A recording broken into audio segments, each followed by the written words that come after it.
So, daan naman tayo, sa ilalim naman tayo niyan dadaan mga ka-idol. Pag magkakanan ka dyan, papunta po kayo ng Balibago, papuntang Tarlac mga ka-idol, no? At pag ito, dito tayo sa ilalim, bypass road po yan, papuntang Korean Town. Papuntang Clark mga ka-idol.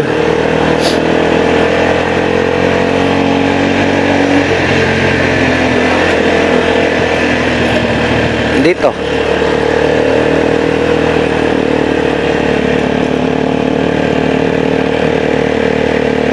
Alright, ganda no? Minor lang tayo kasi maraming ano dito.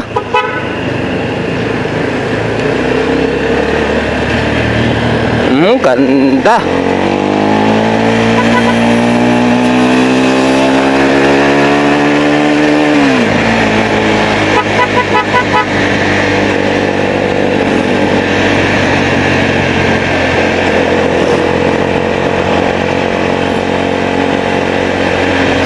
Di pa tapos ginagawa yung mga drainage dito mga ka-idol.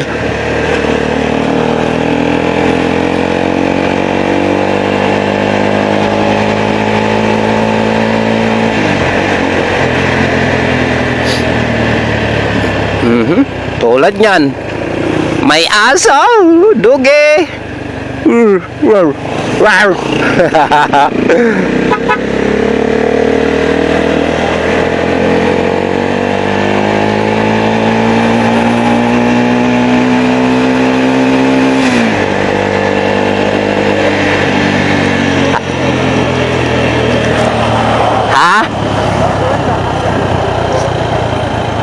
Yung alin? Soke ma? Dito lang?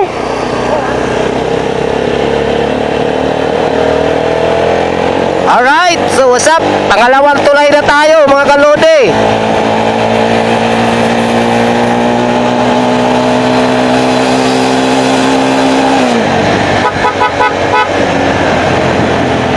Daming aso.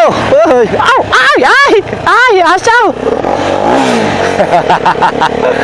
Aso. Talaga namang aso na to.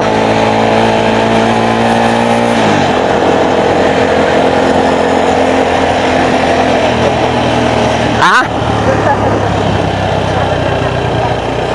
Saan?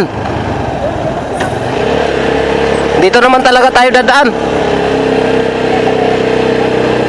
Alright. Yan, papuntang ano yan, Pangpang.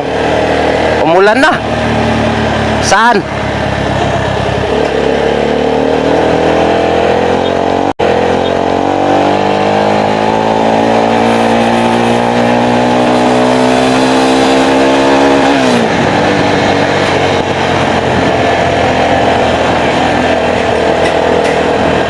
Umulan ka man.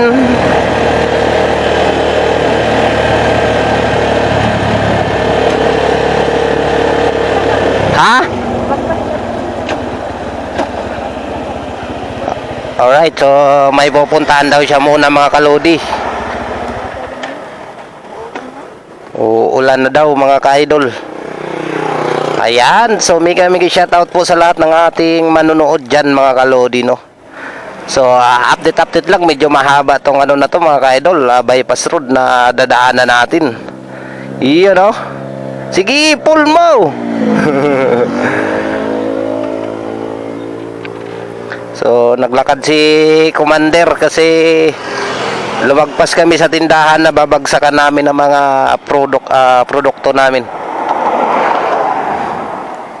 Doon sa kabila, may daanan din doon sa kabila mga ka-idol.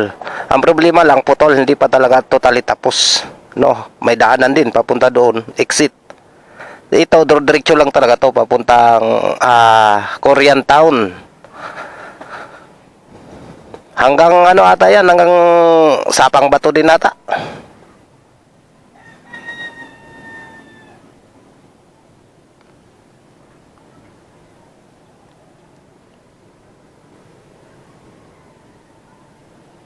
Okay, so tagal. Ano kaya kung kumuha? So update lang tayo mga ka-idol ha.